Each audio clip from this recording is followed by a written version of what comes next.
This is the Recovery Lab. Here we dive deep into the struggles, victories, and hope that stem from recovery. No shame, no judgment, just truth, grace, and inspiration. Let's walk this road together.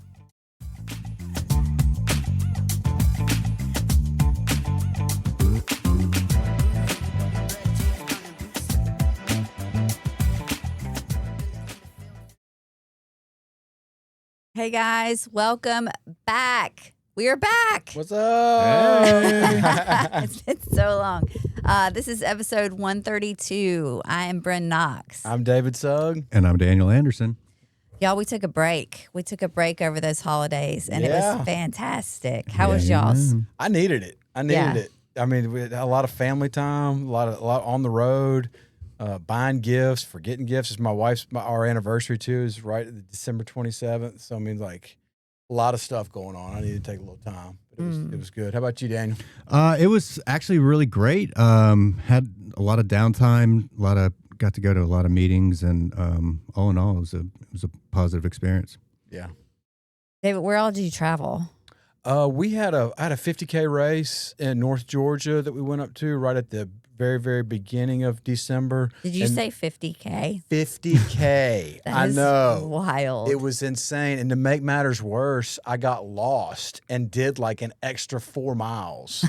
Freaking Yeah, it was overachiever. brutal. It was brutal. I mean, like I'm out there just stumbling around, just like this, because I knew what I'd done. It was just like, but there's no way to bail. Yeah, you're out in the middle of the woods. It's not like you can call a helicopter. I'm like, come on, get me, guys. I mean, like, you got to get your butt on out of there. Does that happen a lot? It happened to me. There were 700, and I passed an aid station. I was like, something's wrong with the course.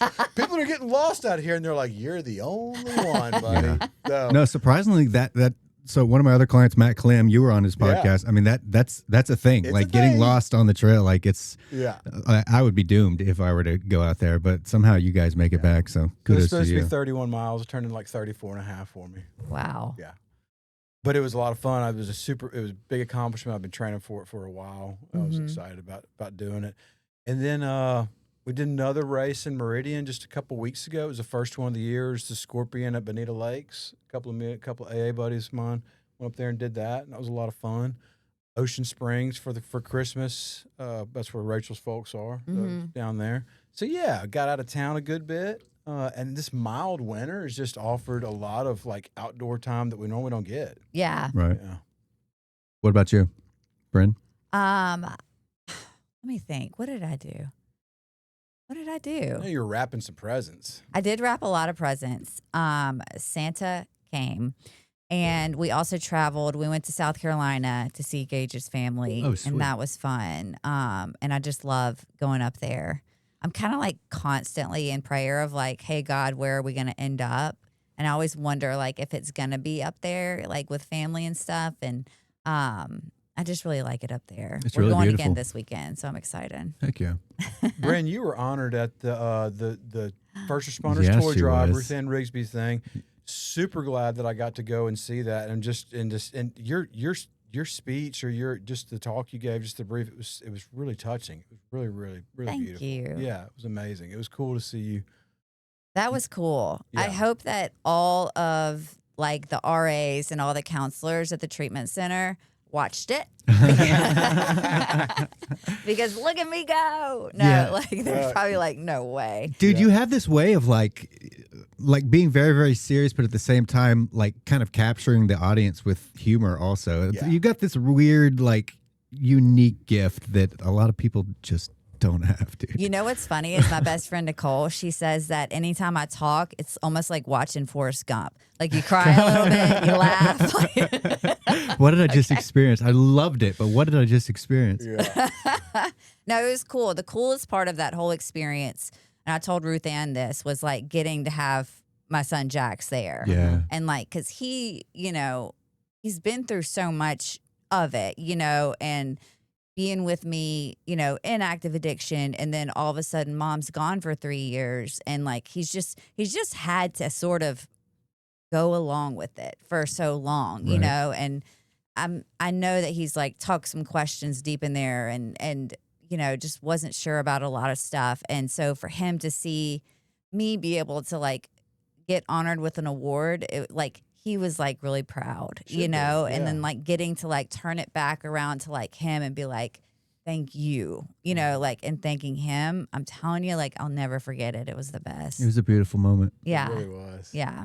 So I'm That was glad a- I paid her for that award. The best $100 you've ever spent, Well, dude. that's a big deal. I mean, like, Yeah. so I think we were looking at going last year, the year before, and just didn't have time to get over to it. We made an effort to get over this time, and I was really surprised by how many toys were brought, like, how Yeah. many Yep. people were in attendance, how well the whole ceremony went. I mean, I was in catering for years, and like feeding 30 people can just drive you bonkers. I mean, they had 500 people in and out of there in 2 lines. I mean, it was like a Ford motor manufacturing company. It was amazing. It was. the Super level of efficient. efficiency. Yeah, it was Uh-huh. so well done. The singing, I mean, everybody's, and then I don't know how much time you put into your talk, but it was, I mean, it was just, I got a little wet eyed. It was Yeah. really, really good. Yeah. It was so the whole thing good. was, and then we all got out of there. You know, Uh-huh. we didn't have, you know, it was Yeah. great. Back to work. Yeah, it's great. Speaking of singers, that singer, what was her name? Joanne Bell? Mm. I Yes. think it was, she's actually going to be on the Storytellers podcast, which is the one that I did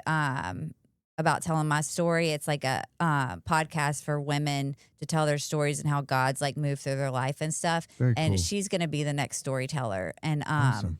so I want to look that up. Y'all talk while I look up Cool. the date on that. Okay. Cool. So we've had a lot go on this year, Mm-hmm. David. So much go on. We've done a lot of Recovery Lab episodes. We've done just a tremendous amount in the community. So what would you say, number one, and we'll bring Brynn back into this as soon as she finds what she's looking for, but what would you say was the highlight of your year, of the year 2025, of everything that went on, all of the good, all of the bad, all of the everything in between? What was the highlight of your year for 2025? Gosh, I gotta say, I don't know if this counts, but the new relationships that I get to build and that kind of get introduced into my life. There was a time when I thought that, drinking meant like, or stopping drinking meant like I wasn't gonna have any friends. I wasn't gonna get to do cool stuff. Even if I did, it was gonna be the same, just kind of stale group over and over again. But I mean, getting involved, being allowed to come on and participate in Recovery Lab. You and Drew got this thing started years ago, and then letting me come in, and Brynn coming in later on. Like, getting to form new relationships in this past year has just been awesome. Zach Thompson over at Center Space, I'd kind of been over to Lighthouse a few times, at the older place that he had, and it was cool. But when Center Space kicked off, I've really got involved over there and really got to become a close friend of Zach Thompson's, and it's been just cool to just be able to form new friendships. And Yeah. like, I don't know. I mean, that's what makes recovery so good, is that things change and get better. Like, you think, like, after the first year of like, wow, the cops aren't chasing me and I can pay my rent. Like, this is awesome, but like, it gets so much better than just that. And that's been really cool. I love it. Yeah. That's awesome. Brynn? Before I tell my highlights, okay, so it is Joanne Bell is going to be January 23rd at 9 a.m. It's called Storytellers Live. It's a live gathering, and it's in Flowood, Mississippi. So message Recovery Lab if you need any more information, or also you can look up Storytellers Live. Awesome. But it's a good one. Awesome. Okay, my highlights. Yes. So I got to start subbing at my son's school. Yeah. And I never really thought that would be something I would do, but like, I love it so much. That's and awesome. I love like getting to see him in his little classroom, and then like Yeah. nap time, peeking my head over and be like, he better be laying on his mat. What grade have you been subbing for? K3, K3. K4, K5. Okay. Yeah. Okay. And so they're just so adorable. And like, I love it, love it, love it. So that's been like my favorite thing lately. Another highlight is I got back into the gym this year. Like this past year, and I hadn't, because I was like having babies and living it up and eating my brownies and stuff. But I've gotten back into, I started running. Okay. I've started jogging for small distances and getting back in the gym and feeling strong again. And that's made a huge difference in my mental health. Yeah. And I really love that. And so, yeah, it's been a good year. It's been a good year with my husband. It's been a good year with my kids, good and bad. You should have seen dinner last night. It was- like, I took a video of it. Like, Gage is over there, like, fixing the plates. He just finished grilling. And Briggs is over here, and he's just screaming, crying because he wants a cookie. And, like, and then Dylan is just, like, at my waist, and she's reaching over, Ma! Like, it's like, can we have dinner as a family right now?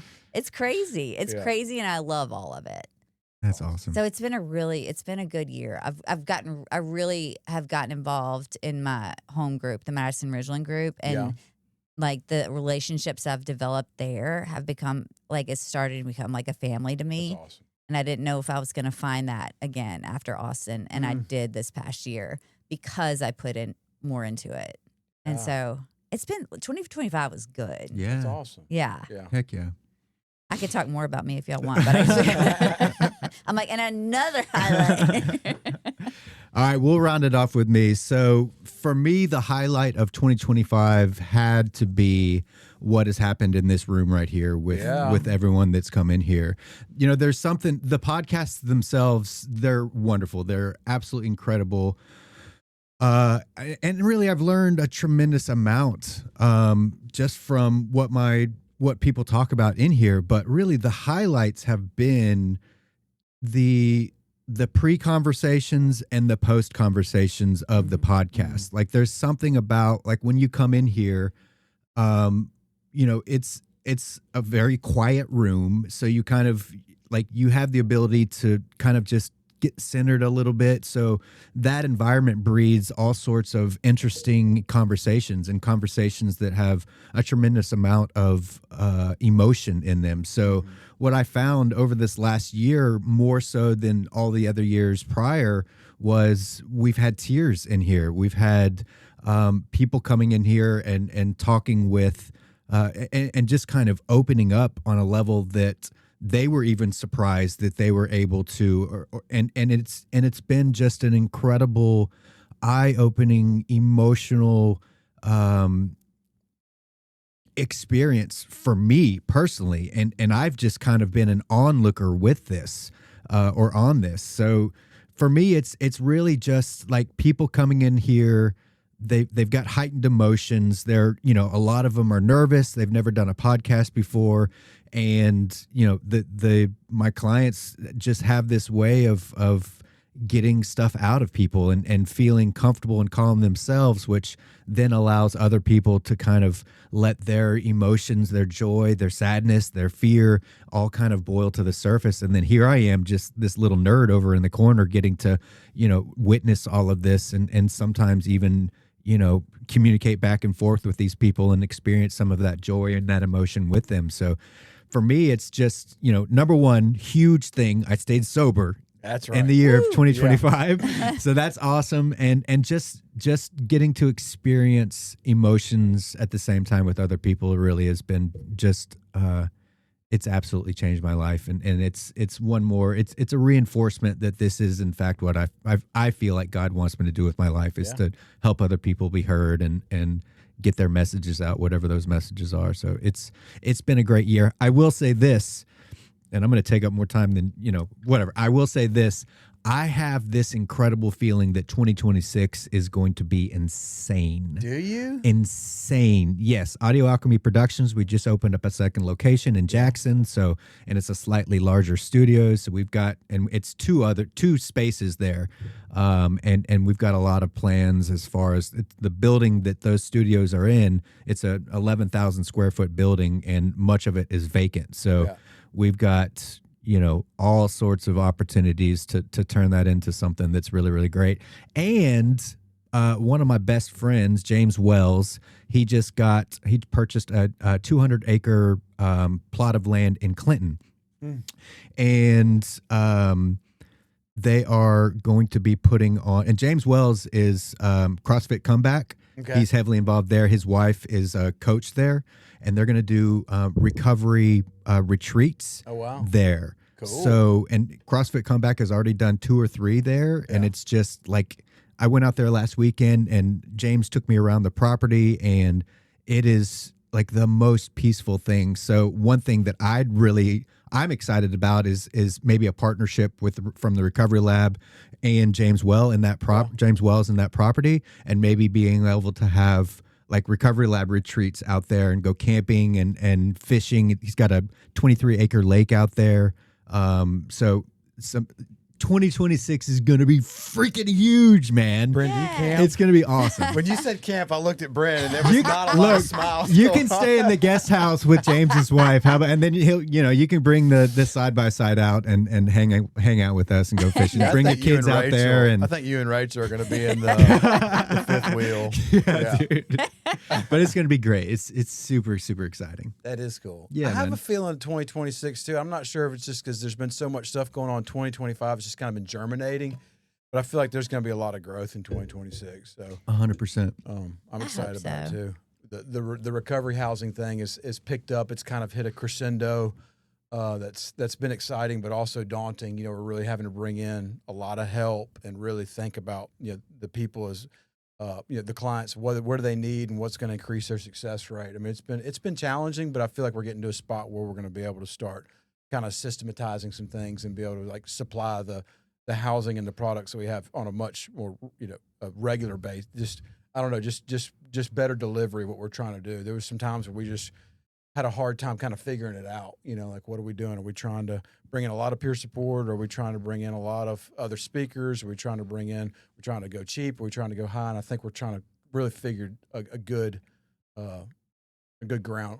We put in the groundwork for where we want to be. So I'm excited about that. It looks and sounds like Fondren Recovery Homes is going to be locked in 2026. I think so. Yeah. I think so too. Speaking of, so today's episode of the Recovery Lab is brought to you by our title sponsor, Fondren Recovery Homes. If you or someone you love is looking for safe and affordable sober living, check out Fondren Recovery Homes in Jackson, Mississippi. Their homes are centrally located in the Fondren neighborhood, close to great restaurants, resources, and multiple 12-step meetings. So residents are never far from community and support, which I must say is a big deal when you are, starting back out on life and transitioning to, the real world again, like being close to those things and transportation and all that plays a huge part in how that sobriety, how that recovery goes. Fondren Recovery Homes believes everyone deserves a fresh start and a stable place to build a stronger life in recovery. They're truly grateful for the support that they have provided to the Recovery Lab podcast, and we're proud to partner with organizations making a real difference. To learn more, call 601-557-7777 or visit them online at www.fondrenrecoveryhomes.com. So let's talk about Brynn. Yeah, that's the last time I'm reading all those things. I'm like, You did great. So anyways, I want to talk about it. All right, how many homes you got? How many people are in each house? Like what's going on with that, and who are you looking for? Yeah, great question. So we're all in Fondren. Most of our houses, we've got, I think, probably 9 houses right now. We've got 2 more in the pipeline to get up and running. Women's houses, just women stay in women's houses, just men stay in men's houses, not co-ed. I think the things that we do different than some other kind of recovery houses is that we're not democratic. I mean, you can't get voted off the island. Mm-hmm. There's some places where everybody, if you kind of click up, and some people might not be in with the in crowd, and so they have a hard time. We have a staff that kind of sets the groundwork for things and maintains kind of peace within the homes, so we don't put that pressure on the residents or allow for cliques to kind of.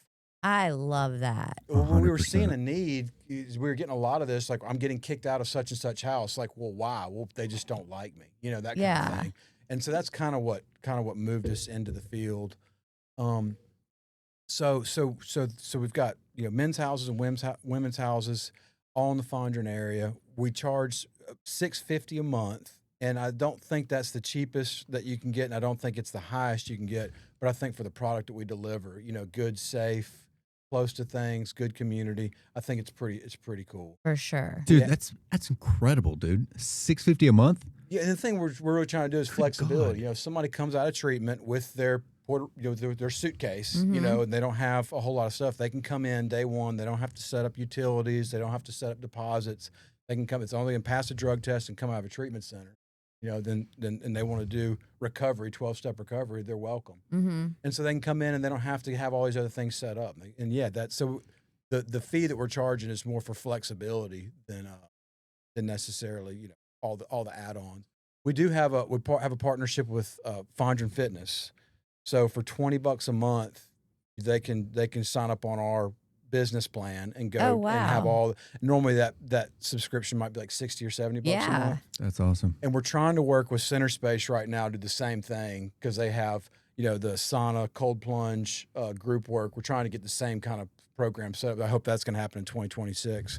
Or be another. So basically, for below $700 a month, you could have rent, access to a place like Center Space where you're getting therapy, cold plunge, sauna, and then gym membership. And I don't think that there'll be anything like that really in the Tri-County, Mississippi area. Yeah. So It seems like, they talk about like in sober living and stuff like that. It's like you want to stick with the winners. It seems like the winners, like this is the type of place they would want to choose because they do care about, that extra therapy, that extra, wellness, the mindfulness, the, getting in the gym just to like clear, your head, get the endorphins going, whatever.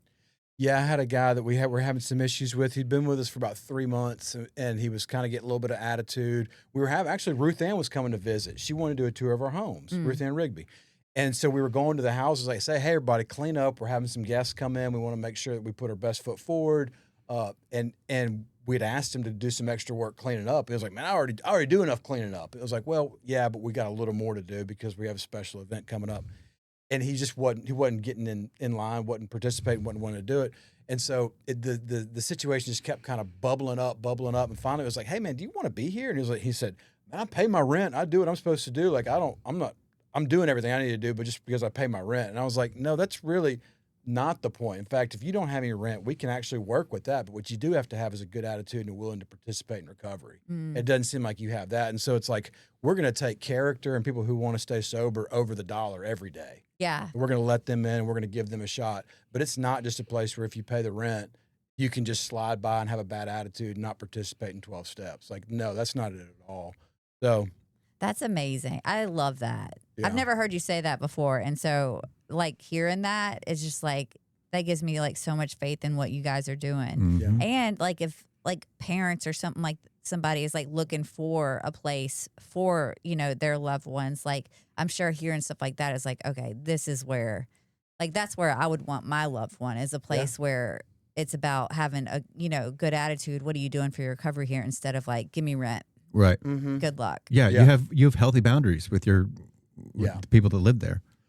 And Magnolia Wellness and Recovery, the nonprofit that Jody and Johnny Jorfitz run, they pay for a lot of people's sober living. So we give a lot of people a shot that don't, because when you're coming out of treatment, honestly, a lot of times your families are pretty much done. You don't have work. You're not coming into treatment with a pile of money. Right. You're not like, how am I going to spend this $5,000 I have saved up? They're coming out and they don't have anything. So there's some nonprofits that are helping, and then we do extend some free rent to some people. But if somebody's got a good story and means well, we're going to do business with them. We're going to let them come on and get a shot. And man, there's just been some great. I mean, that's talking about some highlights of 2025 is seeing some of the success stories. Some of these people come in. I mean, they come in and they're timid. They don't know where they're going to get jobs. They've had their tail whipped by alcoholism and drug addiction. And then they come out and they start just plugging away, getting involved in a home group, catching rides with people. You fast forward 3 months and they're buying a car. They're carrying other people to meetings. They're chairing meetings. I mean, it's what like, it's about. it's insane. Yeah. I mean, to see recovery start to work is when it's like, this is awesome. Yeah. I loved sober living. Like, I didn't It love was it great. at the It's for me, time, yeah. all the time. But Yeah. like thinking back about just transitioning into the world, and like all of us are like, where'd you find your job yet? Where'd you find your job? And like, how are we going to get to our jobs? And like, what's a bus? Like, and it's just like, it's like you're in it together almost. And I don't know. It's really transformative. Absolutely. Yeah. I want it for Mississippi. I do feel like too. Mississippians don't have some of this stuff because you were sober In Austin. I mean, golly. It was lit there. It was awesome. Yeah. But we can have that here. Like, Yeah. and that's what we want to do is we want to help create that ecosystem. It's not about us being the only recovery homes business in town. It's about us being part of a huge recovery community that deserves to be built here. Yeah. Like we need it. Like we want Jackson to end up there, the Tri-County area. We want that to happen for Mississippians. Because if you're trying to get sober in Summerall or in Hot Coffee, Mississippi, like there's nothing really going on out there. Right. If some Don't of these you people talk about hot coffee that way. That's awesome. I don't even know if Hot Coffee has hot coffee at their AA meetings. Like it's just not, there's not a lot going on. I know. And so I want to be a part of that. And I think we're doing that. We're doing that with Recovery Lab. We're doing that with some of our other partners. So it's Yeah. cool. I like that y'all are like working with different people, Yeah. you know, in all different areas. It's a huge The collaboration. the that benefits collaboration. everyone. Yeah. Mhm.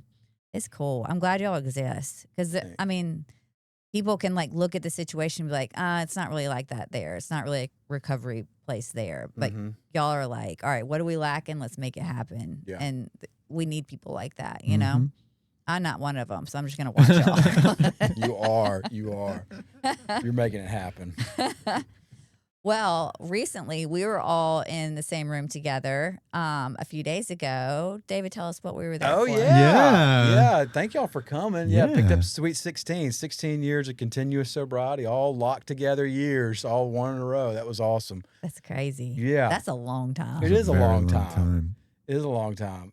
I don't know if y'all have experienced this, but you get sober and you stay sober for a little while, and someone might come in when you're, I don't know, 3 or 4 years sober, and because you have them locked in as like having, a week or a month of sobriety, as you keep going, you always kind of remember them as having a week or a month of sobriety. But then you fast forward 10 years, and you're like, they've got 10 years now. You know, like they've got a decade of sobriety. And it's like, that's kind of the spot where I'm in. It's like, Danny, I've known you for a long time. been a Brynn, I'm month, getting yeah. to know you. It's like, y'all been sober a long time too. And like, that's where the emotion starts to well up, is it's not just like my sobriety of like, oh my gosh, it's been 16 years, but I look over at my wife, she's been sober for 12 years, That's you know? crazy. It's huge. Yeah. I mean, to go from an ICU bed for her overdosed in a Ocean Springs Singing River Hospital to now 12 years later, helping me, we're running a business, a sober living business, and got to travel all over the place and do cool things and be sober together. It's like to look around the room and to see the recovery that I'm getting to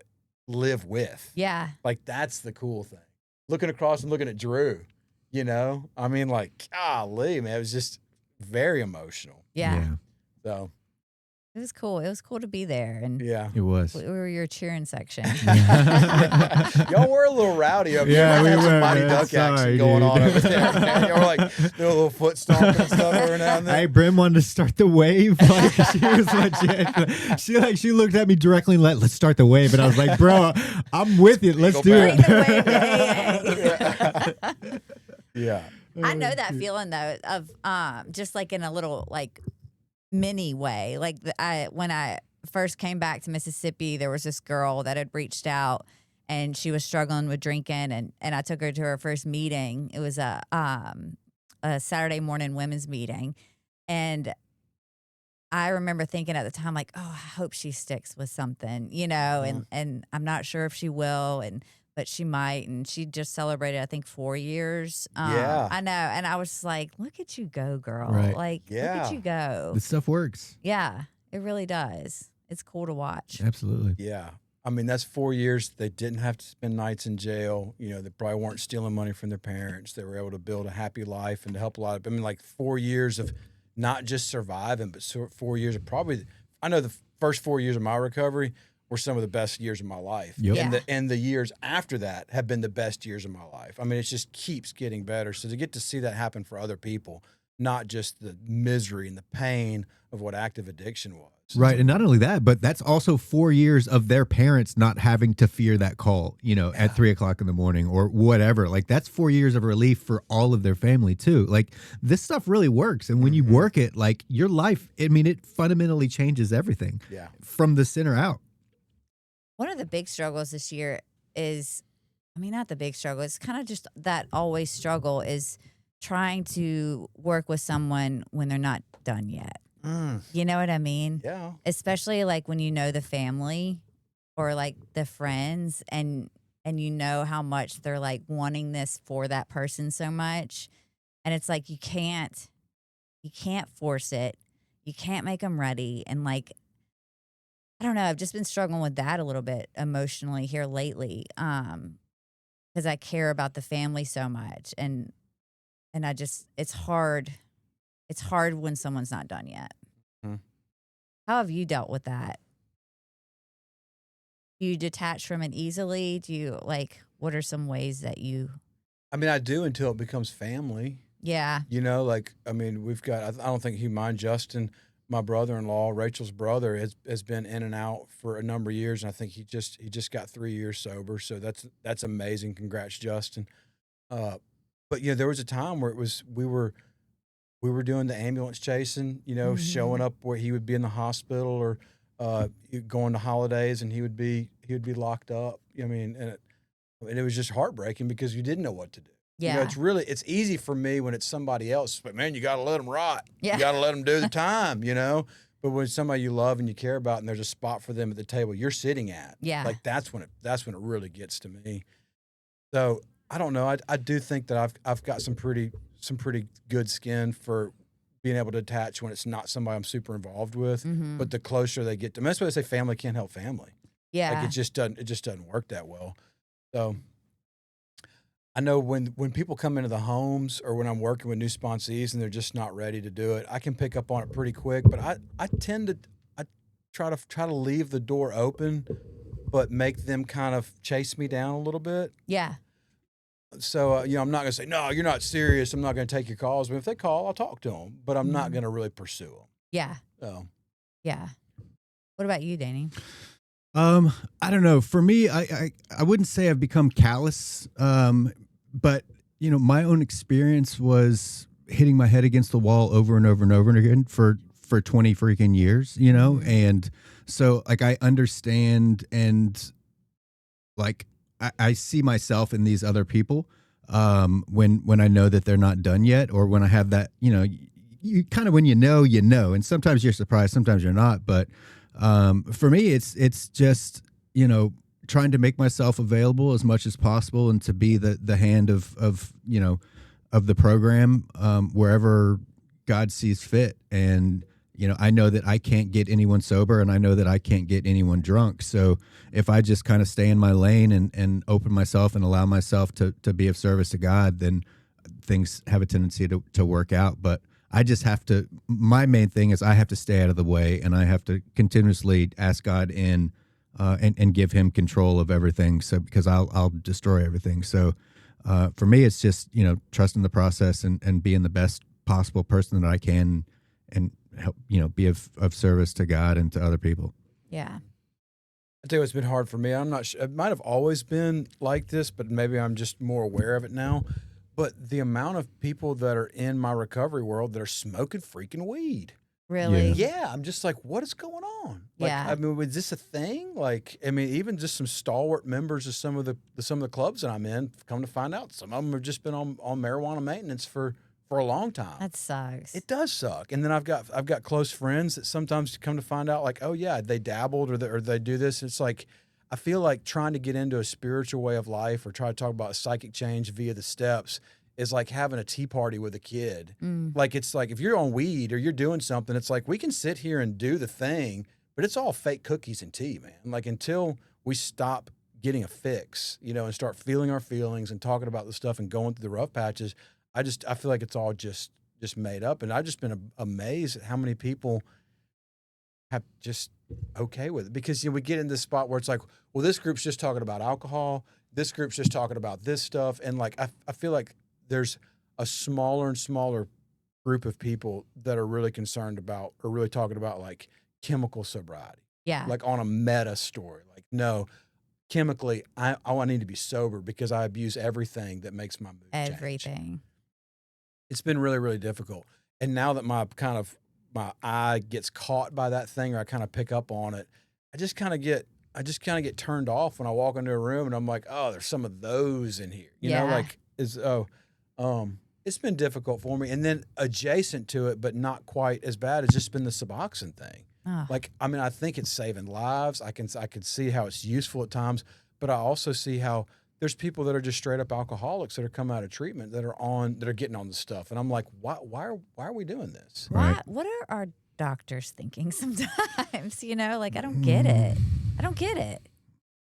I don't know. I think that they're looking at they're looking at data, and they can say that when 100 whoever's alcoholics or opiate addicts or whatever come in with these symptoms and we put them on this prescription, 76% of them live the next year. Yeah. Right. And when we don't, 76% of them we never hear from again. Yeah. But what they don't know is that those people might have got sober in other 12-step programs or done some other stuff, but they have the data on their prescription pad. They can say this did work. And so it's just all about the data. Yeah. And that's what government and that's what the hospitals want to support is that bona fide data. And the problem is we don't take a list of names of people coming in and out. Mm-hmm. That's not what they do. And so it lacks that data. So the money and the resources go towards those medicines. Speaking of, that was a setback for you guys recently. Oh, it was such huh? a blow. Yeah. So the opioid grant money hit. For those who don't know, the Pfizer, Johnson & Johnson opioid money where they got sued and now they had to give out, the Sackler family had to pay back billions of dollars to all 50 states over the next 10 years. Every state in the country is going to be getting like $300 million. That was going to be like $60 million a year for 5 years and then another $50 million or something or $25 million for their 5 years after that. And the state's jobs were to divvy that up to nonprofits and the hospitals and the treatment centers so they could help people get over opioid addiction and other related addictions. And the state of Mississippi set up a board, a panel that I think Sam Creekmore talked a little. We had him on. Mm-hmm. What episode was that? It was just a couple weeks ago. 131 maybe? But the legislature have set up a board to figure out how they're going to divvy out the money. And so we got in line with Fondren Recovery Homes and asked for a small amount. I think we're asking for maybe like $80,000. That was all going to go towards peer support specialists, drug testing, and transportation. And we would probably spend that in about a year, and we would be adding on services. It wouldn't go to pay for any services that we're providing right now. It'd be all add-on. And so we felt pretty confident, like we're boots on the ground, we're doing the deal. Like we're not asking for a big crazy amount of money. Right. Considering they're about to push $50 million out the door. This is a very small amount. And we felt pretty confident doing it. Magnolia Wellness and Recovery, one of our partner organizations, they were going after a chunk of money and basically doing the same thing, saying we're gonna be supplying these peer support, transportation, doing a lot of good work. And when the chips all settled, all the money went to the big organized hospitals and the big institutions that already existed, and no money went to smaller organizations, kind of the boots on the ground stuff. And it was I know we're taught in our 12-step work to not have expectations, and we really shouldn't have, but it was really just kind of like, yeah, we don't have expectations, but this, Right. this is just a duh moment, right? And it didn't happen. And so it does suck because I think there's a lot of good work that we could be doing and should be doing, but it also kind of lights a fire for us to realize that like we're the underdogs, and if we're going to figure this out, there's not going to be any handouts. Like we got to figure this out and figure things out quick because people are dying. And I'm not sure if giving more money to Suboxone dispensaries are going to save a lot more lives. I kind of feel like that help has been kind of played out. I think now we got to get into more of this. How are we going to transform lives by giving them access to work, vocational rehab, getting them jobs, teach them how to pay bills, getting them back on their feet physically. And that's where we're really doubling down, is trying to figure out how we can help people do that stuff. Yeah. But it's lighting a fire. We got to do that. I thought Recovery Lab would be a great candidate. I mean, we're out here, spreading the word and trying to bring help and hope to people. And to me, it's an obvious, what could you do with $20,000? And we could do a year's worth of episodes and 20 live events. Right. But the powers that be don't necessarily see it. I wish I could talk to the powers that be. I have a few words. Yeah. Yeah. I mean, God's timing is perfect, though. Everything will work out the way it's supposed to, And, but I think that my personal stance on Suboxone is it does a lot of good for a lot of people and it keeps people alive. But at the same time, at what point that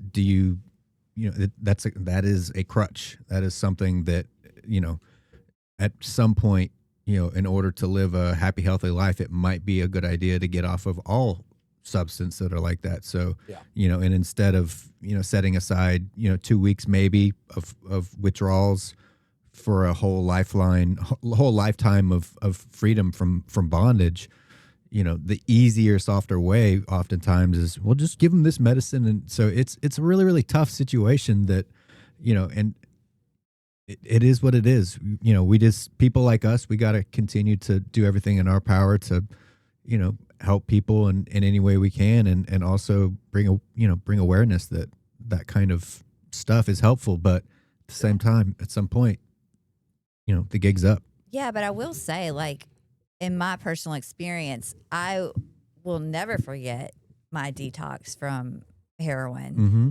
like, ever. I mean, it was Yeah. so bad. It was so bad. Were you ever on Suboxone? No. Okay. I detoxed from heroin at home, alone in my apartment, Oh, which jeez. do not recommend. It's dangerous to do that, you It know, is. and but it was, I guess it was what I needed, because I will never forget how awful it was. So I'm Mhm. kind of looking back, I'm glad that I went through that instead of, you know, just easily getting better and not having any withdrawal symptoms. You know, Right, like, right. I had them all. Mhm.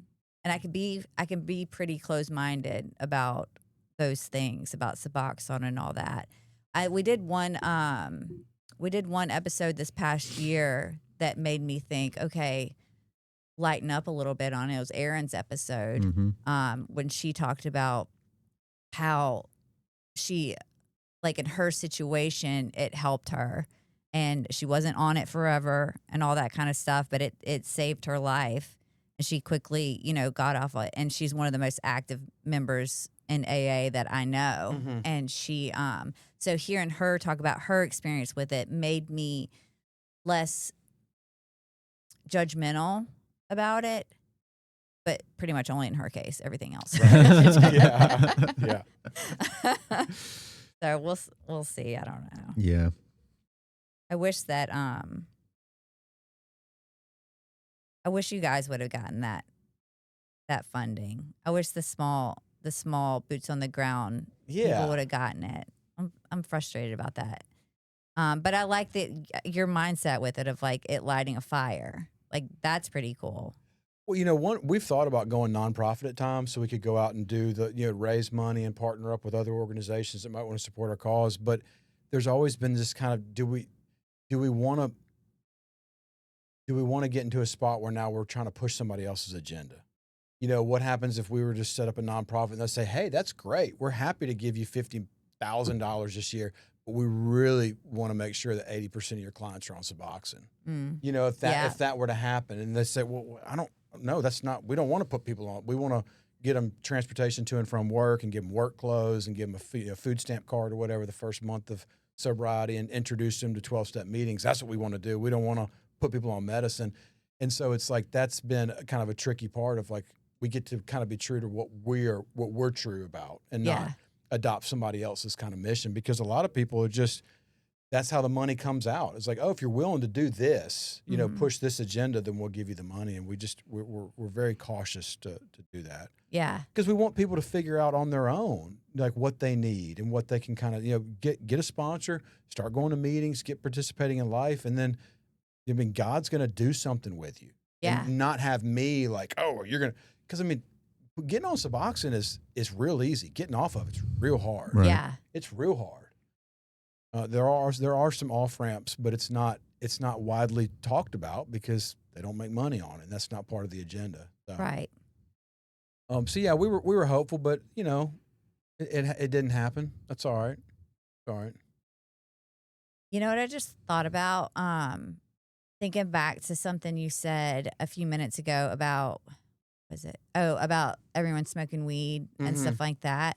Something my pastor said this morning that I thought was so good was he was talking about, like, how to stay away from sorcery. And he was like, okay, so you might think that you're all good there because you're like, whew, not a witch, so good to go. But like in like the ancient like Greek translation or whatever, it actually means pharmakeia, which means pharmacy. And he started talking about medicines that, like, sometimes people might be taking a medicine for an experience that God's supposed to provide, if that makes any sense. Like, people that are on a bunch of Xanax or, stuff like that because they're struggling with something. And this isn't, there was a lot of like disclaimers, like if your doctor prescribed this and blah, blah, blah, you need to do this. But like, maybe we should think about the things that we are trying to medicate that maybe God is the answer for. He said it all much better than I did, but but it made a lot of sense to me. Like, people, and it makes me think about some of the episodes we've done this year about, different things you can try, different things you can do. Like, there are experiences in this life that I truly feel like God is supposed to, you're supposed to go to God for before No, I'm tracking you. When you were talking about the detox experience you had coming off the H, it's like that's like some of that stuff's just got to be felt. Yeah, I got a tattoo over it now, but there was a time when I got locked up right before I did my 3.5 years. I gnawed a hole in this wrist right here, trying to kill myself, coming off like cocaine, a lot of morphine, detoxing. Did not want to go back to prison. And like the guards came to check on me, and I'm like literally like some Silence of the Lamb. I mean, there's blood everywhere. I mean, just a horrible, like, just a deathly, just a horrible scene, just nasty. And I can remember like ripping at my wrist with my teeth and like having them come in and like just fighting them off because I'm just like, I want to die. Like, I go back to that. Like, remember, like, that's when I see somebody drinking or somebody picking up a joint or somebody doing something, it's just one. I'm like, no. Look at that. Like, that's where it goes back to. Like, one drink, one drug. I'm going to be back in a cell somewhere looking for anything I can jab in my wrist or do whatever to take myself out because that's miserable. Like, that's just going through those detoxes, knowing you're fixing to be locked up for the next however long. And I needed to feel that. I feel it. And I think as long as we're covering up things, like making it easier, I think we're just having a tea party with fake biscuits and and empty teacups. Like, we got to go through this stuff. I mean, if there was like a pain relief valve for like 9th step work, like 9th step work's supposed to suck. Yeah. Like going and saying, I screwed you over. Here's your money back. Like, that's not supposed to be, it was cool. It wasn't so painful. It's supposed to hurt. Yeah. Like, those constant amends that I make to my wife, like, I'm sorry I was yelling again about this stupid thing. I know it made you feel good. It's not the dude I want to be. Like, getting sick of saying that is what makes me change my behavior. Yeah. So it's like, I don't get to cover that up with a fix. It's so true. Yeah. It all needs to be felt. Yeah. It's wild to think about, to like picture that image of you, Silence of the Lambs, full out, like, and then to think about the other day when you picked up your chip. You know what I mean? It's like really like nobody's too far gone. Like, if that guy gets over, that's what for 16 years, it's incredible. I love watching God work in this realm and just hearing stories like that. Like, that lights a fire too. I'm grateful for this room. Yeah. And the stories we hear in it. It's incredible. I'm looking forward to the guests that we may have come in 2026. We don't have a whole lot scheduled right now. Guys, if you're listening, you've got a great story to tell and you want to come on, we are eager for stories that how God's changed your lives and how you're practicing your recovery program.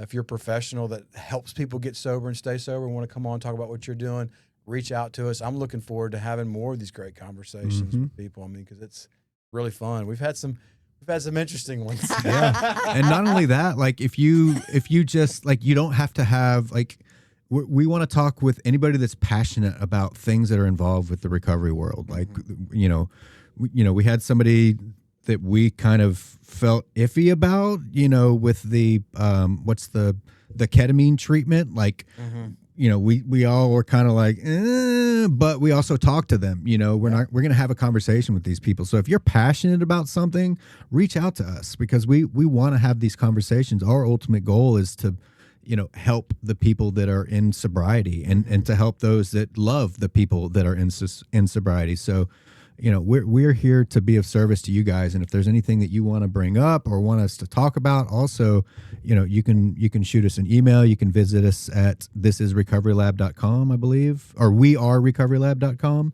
I should know that off. This is recoverylab.com. one of those.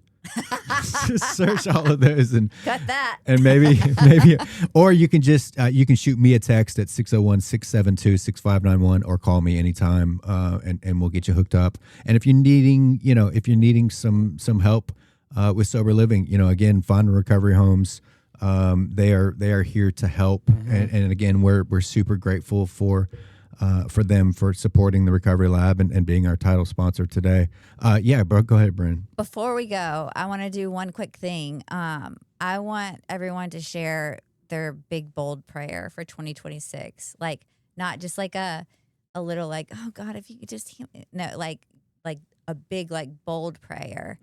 Mine is I want to figure out where God wants me, like my purpose. Like, does he want me working full time? Does he want me working part time? Does he want me to stay at home with my children?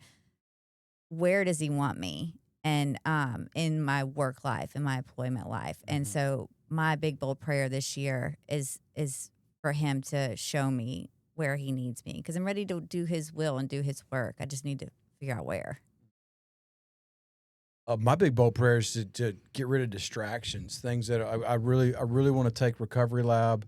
It's super cool. We got to start doing this, I guess, last year, and we've been sticking with it. We kind of took a little break during the holidays, but I really want to take it to where it's supposed to be. To help people that are in our area or maybe even outside of our area tell their stories and to be heard and to share resources. Fondren Recovery Homes, I really want to put a lot of focus and energy into that. My own recovery, getting back into just the nitty gritty service work, going to the treatment centers and things, but just eliminating a lot of distraction for me that has popped up. I mean, I still got to pay my bills and still got to do things, but I really want to make 2026 about focusing on these things and really taking them to where I think God wants them to go there, because I see people's lives being changed by it and I see the need. So that's what I want.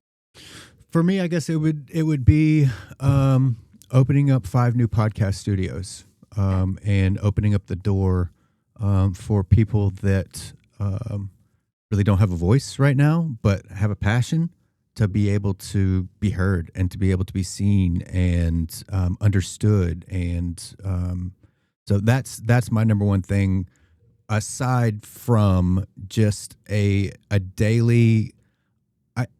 I run things into the ground when I try to do things my way. So my ultimate prayer is that God allows me and gives me the willingness to give everything that I have to him every single day, because, and I'm very cautious about setting goals and things, because that may not be in God's will, that may not be what God wants for me. So ultimately my daily prayer is that God's will be done and that he uses me in a really big way to help a lot of people. That's it. Love it. Nice. I missed you guys. Missed you. It's good to be back. Yeah. Absolutely. All right. Well, I think without further ado, this has been such a treat for me today. I can only speak for myself, but seeing you guys back in here and just having this conversation, and we're back in the groove. We are. Stella just got her groove back on. So, Heyo. Hey, ladies and gentlemen, thank you so much for joining us and sticking around. Thank you again to Fondren Recovery Homes for making this possible today. If you've got any questions, you need help, don't hesitate to reach out to me. Cell phone is 601-672-6591. And again, thank you so much for joining us, and we will see you on the next episode of The Recovery Lab.